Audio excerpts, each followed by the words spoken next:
Kandidati për deputet në listën e hapur për Partinë Demokratike dhe Aleancën për Shqipërinë Madhështore Romario Meminaj ka zhvilluar mëngjesin e kësaj të endheje vizitë në tregun e Novoselës. Kandidati Meminaj ka takuar nga afër tregtarët por dhe blerësit, të cilët çdo javë, çdo të ende vinë në këtë treg. Kandidati Romario Meminaj ka bashkëbiseduar gjatë me tregtarët, ku gjatë bashkëbisedimeve janë evidentuar disa problematika, kushtet e tregut të mjerueshme ndër vite, që nuk i lejojnë të ushtrojnë aktivitetin, por dhe mungesa e fuqisë blerëse, ndikuar nga largimet masive që ka pësuar zona në 12 vite. Pensioni do të bëhet 200 euro brenda 100 ditëve. Qoftë edhe për bujqësi, se besoj se të gjithë këto zona dhe bëfshi lule. Ju falenderoj shumë. Shukoj mbështetjen tuaj dhe të zonës. Inshallah. Jam nga Tre Vllazëri, jam i zonës. Vllare ta gëzosh. E ketë marr. Kandidati i Partisë Demokratike për deputet. I tako me liqtia. Mbar çuna. Faleminderit. Me këta ta shpjegoj pak. Ju jeni pensionist. Me ardhin e Partisë Demokratike, sa ka pensioni? Tani aktualisht. 13 punë.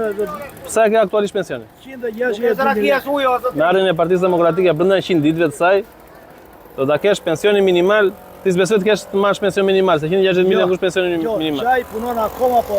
Do ta kesh pension neve unë si e 2 herë naft më shumë. Pensioni minimal do jetë 200 euro. I shoqëruar nga të rinj dhe nga kreu i Forumit Rinor të Partisë Demokratike, Romario Meminaj ka dhënë edhe një mesazh drejtuar qytetarëve të Vlorës, të mbështesin me votë Aleancën për Shqipërinë Madhështore për të sjellë ndryshimin e kërkuar në kaq vite. Kemi ardhur që në orët e para të mëngjesit së bashku me Forumin Rinor në tregun e Novoselës, ku kemi takuar shumë banorë të zonës, kemi takuar tregtarët që na kanë shprehur problematikat e tyre për sa i përket shitjeve, dhe një nga problemet kryesore për sa i përket shitjeve është largimi i këtyre zonave, shpopullimi i këtyre zonave nga kjo keqeverisje që ka pllakosur vendin prej qysh 12 viteve. Nga takimi që kanë pas me banorët e Novoselës e jo vetëm, mezi presin datën 11 maj për të votuar ndryshimin, për të votuar Partinë Demokratike, për të votuar numër 1, për të votuar koalicionin Partisë Demokratike dhe Aleanca për Shqipërinë Madhështore.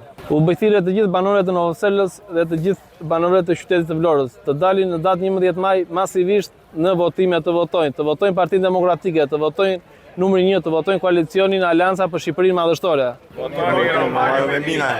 Tregu në Novosel është një vend i përjafshëm ku prej vitesh mblidhen tregtarë të zonave duke shitur aty produkte ushqimore, veshje, orendi shtëpiake. Ndërkaq, kandidati Meminaj dhe të rinjtë e Partisë Demokratike u takuan dhe me deputetin Bujar Leskaj në një kafe miqësore ku diskutuan rreth fushatës dhe angazhimit për zgjedhjet e 11 majit.